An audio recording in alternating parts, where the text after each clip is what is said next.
What the hell is wrong with you? The only thing that's ever been consistent in my life is that question. Welcome to the ADHD Untangled podcast. My name is Rosie Turner and I'm an accredited ADHD coach, yoga and Pilates instructor. But ultimately, I'm just a human being who knows what it feels like to live with ADHD. And after having 8 failed driving tests, impulsive decisions to get married and then divorce before the age of 27, and having an inability to handle any form of rejection, I've decided to dedicate my life to supporting the ADHD community. And this podcast will cover the 2 things that I love to talk about most: movement and ADHD. You will hear real life stories from real people living with ADHD. You will get advice from wellness industry and ADHD experts. So what are you waiting for? Let's get untangled and show the world what we are made of. Hello, Untanglers, and welcome back to another episode of Tangled In. Today, we are tangled in quitting. Hands up. How many of you would call yourself a professional quitter? With ADHD, we tend to be pretty good at quitting on things. And we usually find that we've got cupboards and drawers full of items from unfinished hobbies or, creative projects that we've abandoned. And then there's also in our careers, right? My CV is as long as a book with all the jobs that I have got bored of and quit. Like, it's actually ridiculous. And then the inbox full of reminders of unfinished online trainings. Like, how many online trainings have you signed up for and then not even turned up for, or got halfway through and not finished and still haven't got the certificate? So I wanted to talk about this though, because I've had so many clients come to me with this being a real barrier for them when setting their new goals. And the reason being is they have this narrative and story behind quitting. And they're really ashamed of it. And they're really, they're not confident in themselves for their future goals and succeeding at their future goals because of this narrative, because they see themselves as, I'm one of those people, I just can't find consistency and I'll only quit again. And, there's no point because, I've been there, done that. And that's just who I am. And, it's the same old thing in me. I just can't find consistency. And it's getting to a point where I'm getting so fed up of it because it's so frustrating to see people so down on themselves over something that isn't a negative. It doesn't have to be a negative thing. So today I want to turn this story around. So today's episode is going to really be a bit around mindset shift, around quitting. So then you can feel free and confident to step forward, set goals, and really believe that you are capable of, succeeding in those goals despite this past story that you hold around quitting, and maybe start to view quitting as a strength and not just a weakness. So first of all, I'm obviously not saying this from a point of judgment because I have ADHD too. And I'm also a professional quitter. And I've been there. I've quit so many things. And in fact, the other day, I found a baby massaging doll, this really scary looking doll. And I was like, oh my God, 7 years ago, you completed an online training to become a baby massager, but you haven't done the exam. So you still can't use this skill. And I wonder if you can even go back and do it now. So honestly, I've been there, like these trainings, the jobs. I counted my jobs for this episode and there was 9 jobs in 10 years, 9 different jobs in 10 years that I'd quit or got bored of. And then there's business ideas. I've got so many domains. Like, I remember starting a yoga company with my friend that was going to be for children in private schools. We've done all the reach outs. We've got the email address. We've got the domain. Never, ever, ever used it. And then there's one called Elf at the Door that I found the other day, which was my business that I did over lockdown when I brought the grottos to everyone's houses. And they're just sitting there, still a website, still got the domain, doing nothing with it. So, I've been there like you. I'm exactly the same. I have quit on things time and time again. And it's not just in our hobbies and our careers either, like in our relationships. As I mentioned when we did Tangled in Love, it was so common for me to be in relationships and then be so interested in them, really excited about them, and then just like walk away as if nothing had ever happened.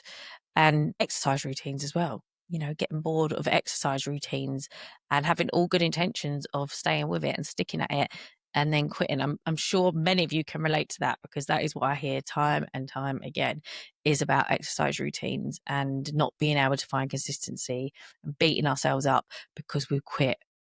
So why it's important, first and foremost, is when we're not aware of ADHD and we, are seen to be quitting on all of these things, these jobs and these hobbies and these routines, the societal view can have a detrimental impact on us, right? So I know it did for me. I held a lot of shame around my inability to be consistent with things. And yet everyone around me could seem to hold down a job, hold down a relationship, stick at that hobby and get really good at it. And I was just like doing all these different things. Like 1 minute I was into baking. Next minute I was teaching yoga. The next minute I was into gardening. All of these things, I was just going from one thing to the other. And I remember my dad saying to me, you just keep changing your mind. Can't you just find one thing and stick to it? And I really wanted to. And I always had the best intentions that I was going to, but I couldn't. And what happens is people start to not take us seriously either. And we start to believe this narrative around the fact that we can't stay still and conform and, be in these jobs for like 10, 15 years or be in these relationships for 25 years. And we start to really believe it. And it becomes another reason why we hold that low self-esteem and that lack of confidence. This plays a huge, huge role in that. And I remember, because I felt so shameful around it, that actually I became more erratic around this area and started to impulsively spend money on more courses, more trainings, more hobbies, because I think I was trying to make myself feel better and prove something to myself, that I was going to be good at something and stay with it long enough for people to realize that actually I could do that. I could be someone who found that consistency and progressed. And I always say that it's just like, again, like with addiction, right? The more shame that we hold around something, the worse it actually gets. And because we're just trying to do anything to make ourselves feel better and numb actually what we're feeling. So let's look at why this happens, right? So why do we see with ADHD in particular that we tend to be these professional quitters and we tend to find quitting pretty easy? So it's usual suspects, right? Dopamine is at the top. Dopamine's at the top of this, as always, because of our interest-based nervous system. We love novelty. We love fun. We love new things. No one is as passionate as an ADHDer when they have found that new thing in that moment. When you've got that new hobby, like when I bought those skates, I've got pink skates in the cupboard and I got them. I took them out the box. I was like, oh my God, I'm going to learn all these skills, these skates. And I was so passionate about it. I was doing videos of it, bringing them around my mum's house, talking about it, knew every single thing about skating, where we could go, all the influencers online I was following, and used them 3 times and then lost interest. So obviously dopamine is playing that huge part in that moment when we are so hyper focused and excited about this new thing, because it's new and it's shiny and it's exciting and our brain loves it. And we cannot withstand anything that doesn't interest us. We can't engage in anything that is boring to our brain. So how long it takes for that thing to become boring is dependent on what it is.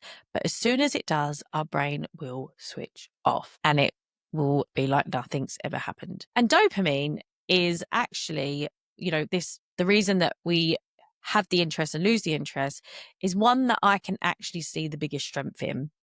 Because how amazing, if you let go of all the societal expectations and pressures and stories, how amazing that we have a brain that intuitively just follows what it is interested in and what's meaningful to it, and will only engage fully in the things it cares about. Like, that is actually amazing. Really, we should be using that as our radar to know what it is we should be doing with our time here on this earth. But instead, what we do is we ignore that and we try and shove this square peg into a round hole, doing other things that feel more important and that society says that we should be doing, or we try and stay at the thing that we really deep down want to quit now because we're trying to prove a point, because we're trying to get it right, and we think we need to do it. So maybe this natural ability to let go of what isn't serving us anymore or interesting us anymore is actually a bit of a gift to live in a more fulfilled life instead of being this carbon copy of what society tells us we should be. Now, this doesn't mean that it can't be a problem. Of course it can, because we can quit on things that we might need to do that are important. Or maybe we do quit on something that we care about for other reasons that we'll get into further into this episode. In that case, if you have a deeper why or something you care about, for example, this business is a great one. Now, things get really hard for different reasons that we'll go into in the next section. But the reason I haven't quit on it is because my why is so strong. I know that it's meaningful to me. So I know when I'm having a bad day or bad week or something feels really hard, I am so aware of my why and what's important to me that quitting just isn't on the cards. And I'm very lucky because I get to work with my clients week in, week out. So I'm always reminded, my prompt is my clients. So I'm always reminded of my why and the impact of what I'm doing has on their lives. So that's really important. So there's always a way to keep dopamine happy in those things that we are quitting, that we might believe we aren't quitting for the right reasons. Also, we can resparkleize to keep dopamine happy, right? So resparkleize the process. So for example, again, going back to my business, the things I find hard, I've had to resparkleize. I've had to either do that by giving someone else, some of the stuff that really drains my soul and makes me want to quit.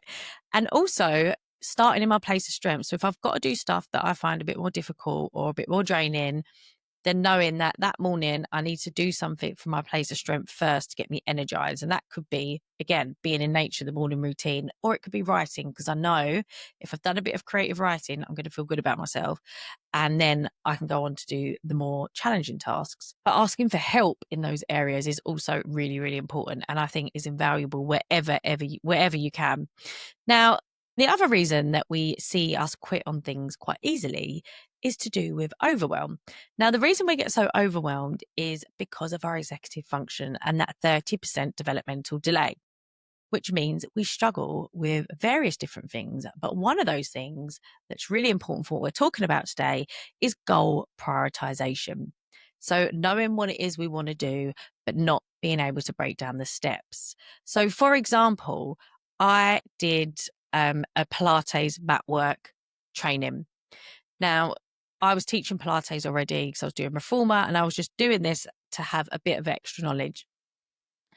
And their process was very theory based, and it was all about assignments and doing these spreadsheets on documents with software that I've never used. And I kid you not, I had a meltdown, a total meltdown. And I was so frustrated because I knew that I was teaching well, and I had my regular classes and they were going really well. But this was becoming a barrier, and I needed this extra certificate for a job that I was going for in a certain studio. And I really almost quit. And that could have really caused me not to go on and teach Pilates. But thankfully, I knew about my ADHD. I asked them for extra support and explained why I was struggling. And one of the ladies' sons had just been diagnosed with ADHD. She was really, really helpful. But my point is, there are so many situations like that where we could be doing something that maybe we do still care about. Maybe the dopamine is still there. But all of a sudden, it's the accessibility to gaining, progress in that area. So even that's with a hobby or, again, like a training or a career, we face a barrier, we get stuck, we get drained, it all feels too much, and we quit. So this is why the solution around the more executive functioning issues and barriers that we face. Diagnosis, or even if it's self-diagnosis, is so important, because how can we understand why we face this barrier and we want to quit without knowing that we have a 30% developmental delay in executive function? We can't. We're just going to think, oh, I can't do it because I'm not good enough, or, oh, maybe I'm just not interested anymore. All of these other stories that we're going to tell ourselves in that moment, when in fact it's an accessibility problem. And like my situation, we could come face to face with someone who will be really helpful and actually help us get over the finish line. And I always say it like it's a metaphor that I always think of in my own life. When I've run the marathon, I, didn't really I trained, but not in the way that you're meant to. And I remember on the day, I found some enthusiasm, which I think came from my ADHD energy. And I managed to, you know, do really well for the first, I think it was like 20, what was it, like 23 miles. It was 23 miles. I felt like I was, doing all right, considering I hadn't trained. Obviously, I'm not saying it was easy, but the fact that I even got that far and didn't stop was an absolute miracle. And it was the last 3 miles that felt the most difficult, and I needed the most support. Getting to that finishing line, honestly, the last 3 miles felt like 20 miles. And I always think that's a good analogy for what ADHD can feel like. And especially in these, when we're trying to achieve something and hit a goal, is we can, our energy, our excitement can get us so far. And it can be right at the very end when we're just about to get, to that finishing line, or, see the progress, see the result, that we hit a barrier. And before our diagnosis, we had no idea why. And this is where we see ourselves quit time and time again. And this could be where we're quitting on the things that we actually don't want to quit on, that actually means something to us. Now, another reason that we see us quitting is perfectionism. So I see clients who have started hobbies, like we'll just say it was yoga, for example. They start yoga or some sort of fitness thing, and they start to see a bit of progress. And when they think they can't stay at that level, or they're not, progressing fast enough, they quit, because they want things to be a certain way. And this happens with clients time and time again with businesses. So I'll meet new clients and they will tell me about a past business that they had, that their impulsivity and hyperactivity got them to. So they went and run with this business idea. They had clients or they got listeners. And because they wanted to keep up this certain standard, or see, a growth that was a lot bigger in in a certain space of time, or it wasn't going the way that they wanted it to go in that moment, or they were scared it wasn't going to, they stopped, they quit, because that lack of self-esteem, that lack of confidence, and they can't see what others see, how amazing it is what they're doing. And this is the one that really frustrates me and makes me so sad, and one that I can deeply relate to myself time and time again with this business, all the time, where I have wanted to quit because I think it's not good enough. And actually, one of the most freeing things that have come from an ADHD diagnosis for me and doing this work is stepping forward with imperfect action, and just going and using that impulsivity and hyperactivity, that side of my ADHD, to just do and know that it's perfectly imperfect and that's okay. Because often taking action and stepping forward is actually a lot better than sitting back and waiting for the perfect moment that doesn't exist. And I do find, not everybody with ADHD, but I think we tend to learn more as we do. I know that I have to sort of fail again and again and again until I learn. I can't learn by just sitting back and watching other people do it. So that's something to always keep in mind as well. If you feel like you have quit things, or your tendency is to quit things out of perfectionism. So as you can see, all of the stuff that we've just spoken about, the struggles and the strengths there, and what we can sort of do with that, is a much more compassionate approach, instead of this really harsh judgment that we tend to put on ourselves. So we really want to come from that place of compassion and turn statements, so that those judgments on ourselves, like, oh, you've quit again and you shouldn't quit and you should have kept at that, into questions. Sorry to interrupt, but I need your help. I've just launched the very first CPD certified ADHD coach training for the sports and wellness industry. So whether you're a yoga teacher, Pilates instructor, or sports coach or therapist, or just somewhere in between, this training has been specifically designed for sports and wellness professionals who want to make a real difference. But why? Because it is proven that movement and meditation is game-changing treatment for individuals with ADHD. So now more than ever, we need professionals just like you who truly understand what it's like to live with ADHD. So we can start to lead the way and create accessible environments for everybody and every mind. So if you're ready to create a career that gives you freedom and also allows you to have a positive impact on the lives of others, then check out our website, untangledco.com, and join our first online training this May. So let's challenge that quitting is for losers story and narrative and start to reframe it together. So what if quitting isn't a big bad problem like we assume it is? Here's someone who's a great example of building that evidence against quitting being for losers. And that is Stephen Bartlett. Now, he talks about being a professional quitter before his podcast and his, Diary of a CEO books and what he's doing now all the time. And he calls it a strength. He says, being able to quit on things is actually a really good thing. Now, would you say he's a loser or he isn't successful or, because he's quit so many jobs and so many hobbies in the past that, it doesn't count what he's achieved now? Well, of course you wouldn't, because he's achieved amazing things. He's like the biggest podcast, I think, in the world. He's done amazing stuff. And this is why I want you to start believing and seeing that quitting shouldn't be feared, because it isn't in the quitting, it's understanding why we quit. And what we're going to do with that learning and understanding that we've gained, that value that we've gained from quitting or even having that urge to quit. Because on the flip side, what we're not thinking about when we're giving ourselves a hard time on quitting is the people who refuse to quit when they should have.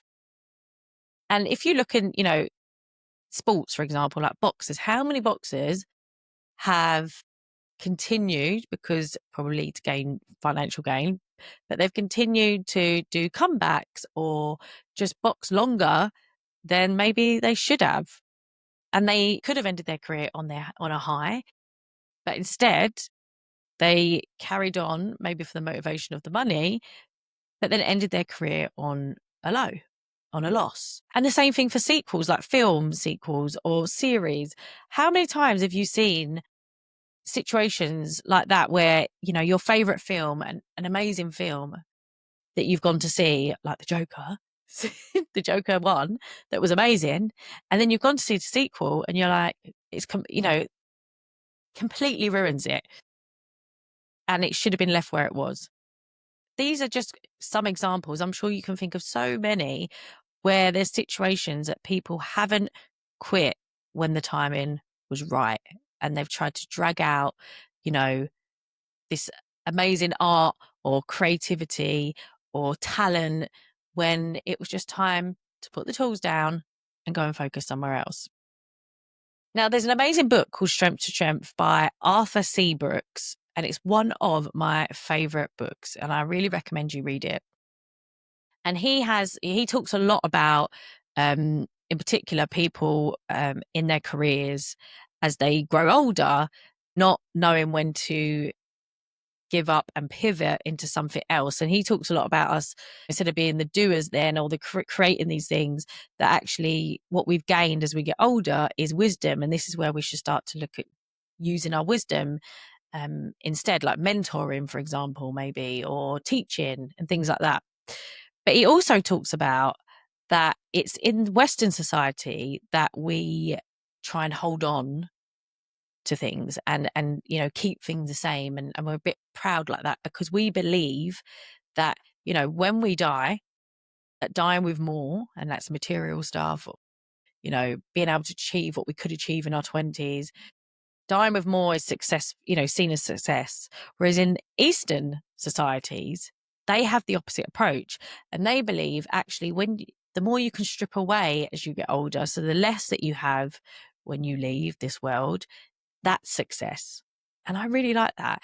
And that could be a lot around quitting. So the more that you quit throughout your life, the more you let go of by the time you leave this world is actually what the goal is, instead of trying to gain more and more and more and more. Another important point that I want to make is when you hear stories of, maybe you've heard stories in films or books or, on social media or whatever it is, the stories you engage with the most, are they stories about people who stayed in the same jobs, stayed doing the same hobbies, living the same life day in, day out, and they were faultless and, they just had this linear path to success or happiness or whatever it is that they've done with their life?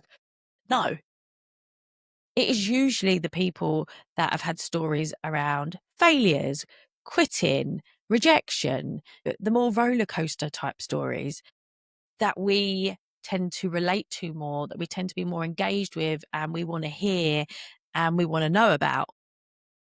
So if you think about a story as your life, do you want your story to be plain sailing linear journey of just doing the same thing day in, day out until the day you die? Well, no.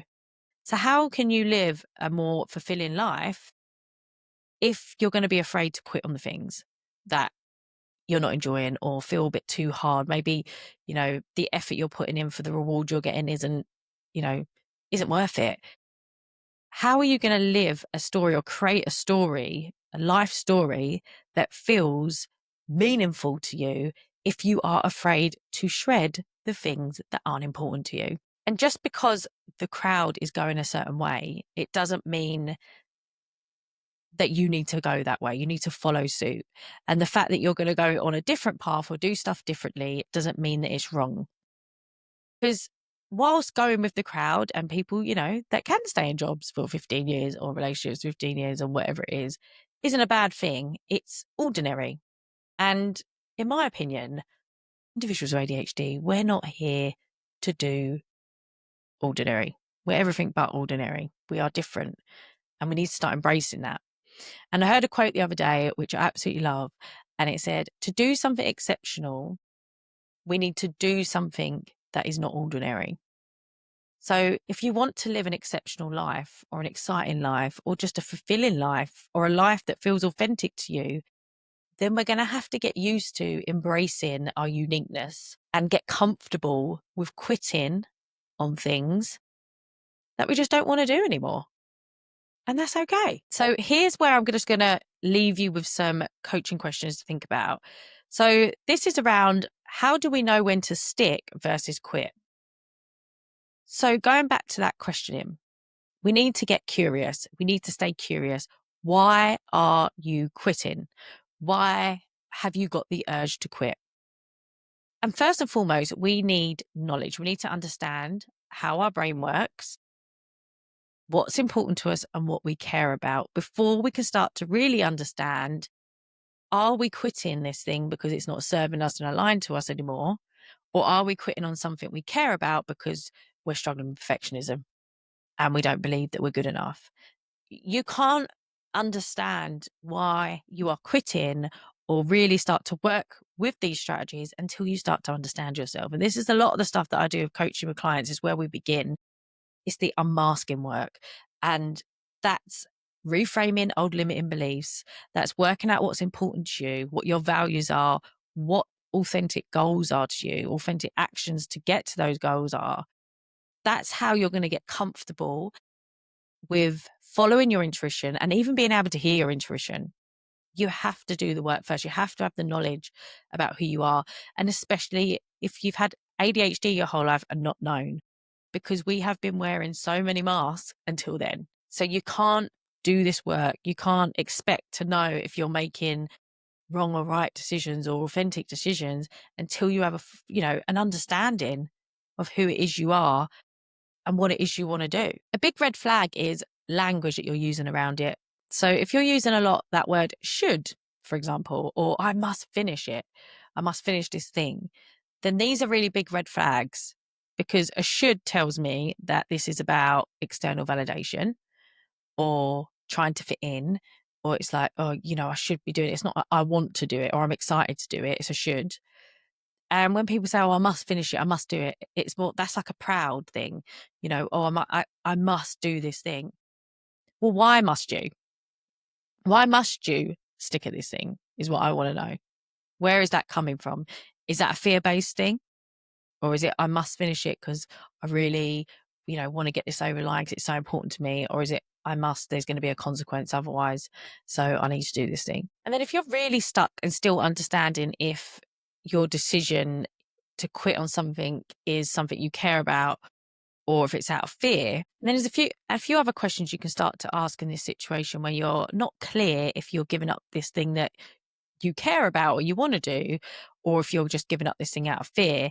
Is, are you scared of the success? So this is where the perfectionism comes in. So have you started to think about success and you're scared, and the language or the vision that you can see in your head is, oh, I'm not going to be able to do it. It's about you and your ability. Is it because you think it's a selfish thing to go and do? This comes up time and time again. People want to follow their goals that are more meaningful and authentic to them, but they've got so used to not worrying about what's important to them and actually, masking by overcompensating, people pleasing, all of that stuff for so many years, that it feels so selfish to do that. So actually, like, I've got commitments here, and I think I should just quit that thing. I think I should avoid that thing because it's a selfish thing to do. That's just a nice to have. No, it's not just a nice to have. You deserve to be doing things that are important to you. It's just that we've been so conditioned and so used to not doing that we can start to avoid it. A few questions that really help me in those moments when I'm going through that decision paralysis around, oh, should I stick at this thing or should I not? Should I, going through that gymnastics mentality in your head, going from one thing to the other, is, what if this decision was taken out of my hands tomorrow? Because this is a great way to understand if it's something you really want, and especially when you've got demand avoidance. If someone said to you, actually, you haven't got a choice anymore, you no longer can do that thing, what is your instant reaction to that?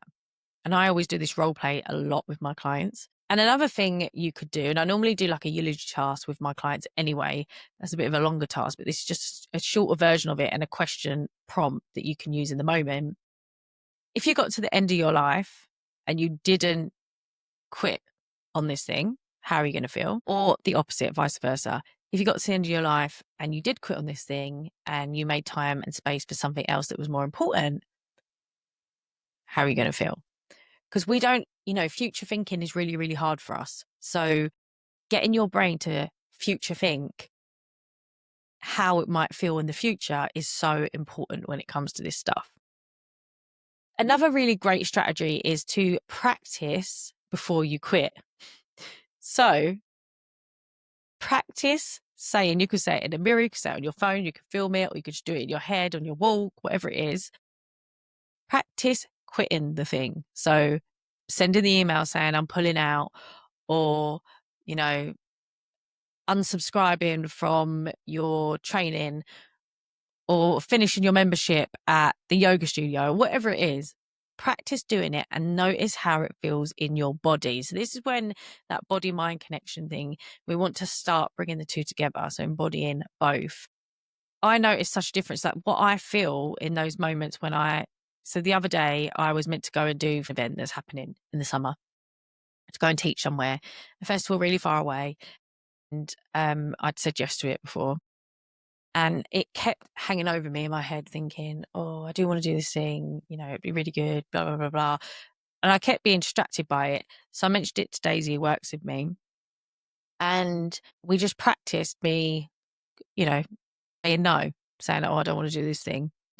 As soon as we did that, and I said, oh no, I don't want to do I'm really sorry, I can't make the festival, and was just honest about my reasons. It was to do with travel and burnout and, looking at my goals for the rest of the year and it just not aligning with what I'm doing. And I just had this instant feeling, like a knowing that this was the right thing. Like my shoulders dropped. I felt like I could breathe properly. It was just like a trusting, I just trusted that was definitely the right thing to do. Listening to your intuition, it just felt very good in the moment. So I really advise trying that. and noticing what feeling comes up. And maybe before you do it, get an idea of what you want to feel when you make this decision. What is it that you're aiming for when you want to quit with confidence? What feeling do you want to have? And that's how you're going to know if this is the right thing to quit or not. Now, another thing we need to do to help with that reticular activating system, that filter system in our brain, is build evidence that quitting isn't always bad. So can you name one thing that you have quit that's enabled you to make space for something better? And I thought of a really amazing, empowering example that I am going to have as my prompt all the time in these moments. And that was teaching Pilates and yoga full time. I loved teaching Pilates and yoga full time. I loved it. But I was teaching full-time schedule whilst doing this business. And I hit huge, huge, huge burnout. And I wasn't able to give either businesses the attention that I wanted them to. And everything came crashing down. My connections and relationships with other people, well, that were just non-existent. And my health, everything just felt really, really hard. And I made a decision over a year ago to pull back on the teaching. And it was so hard. And I remember feeling quite sad about it.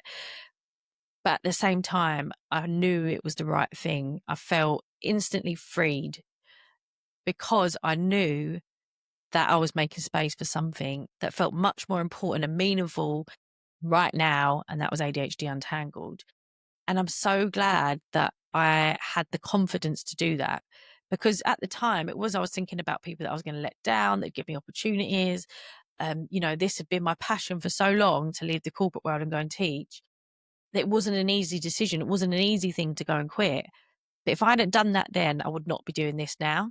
And that just proves that sometimes even quitting on the things that we once really, really cared about doesn't mean we don't care about them anymore, that were everything, to go and do something as equally as meaningful, but is more important right now, is okay, and is actually where we can start to see us really level up and start to live more authentic and meaningful lives. And also a really good quote and prompt that really helped me in that moment when I was trying to choose between two things that felt, important to me, and they felt authentic to me, both of them, was that I knew that time was precious. So I've always going back to that, time is so precious. And especially with ADHD, oh my God, time feels even more precious because we feel like we've never got enough of it.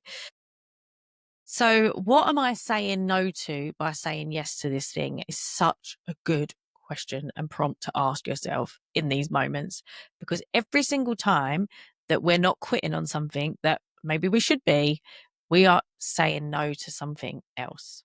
So working out what that no is. Are you saying no to something that is more important to you right now because you are too scared to be a quitter, therefore a loser, and feel shameful the fact that you quit and missing out on an opportunity to do something that feels really fun or is going to fit into your life a bit better, is going to make you more healthier, a happier human being? So that is one of the most powerful prompts to ask yourself every single time you are too scared to quit on something that you feel like you're going to be judged or you're going to judge yourself. Know that you are saying no to something else. And that's where I got to with that. By not saying no or quitting on my teaching, I was saying no to ADHD Untangled and giving it the chance that it deserved and the chance I wanted to give it and the attention I wanted to give it. So we're going to wrap it all up and just a few little things to take away with you and reminders. Follow what lights you up. Don't be afraid to follow what lights you up and say bye to the things that no longer do. It is your birthright to spend as much time as you can whilst you are here on this earth doing the things that make you happy. Number 2, stay curious. Questions over statements whenever you can. And when I mean statements, I mean that judgment. So instead of saying, I should be, or I am a loser because I've quit on this thing, ask yourself the question is, oh, what am I saying? What am I making space for by saying no to continuing with this business or this hobby? What am I going to use the time for instead? What is it I want to do? It's such a nicer way to talk to yourself instead of telling yourself how crap you are because you have quit on something that actually doesn't align with you anyway. Anything you learn from this curiosity, understanding why you've quit something, use the learning. Don't let it go to waste. There's so much value in understanding why you may have let something go, whether that be a relationship, whether that be an exercise routine, a career, a hobby, whatever it is. Always understand why. What have I learned and why? And what am I going to do with what I've learned? How am I going to take that into my future decisions and into my life?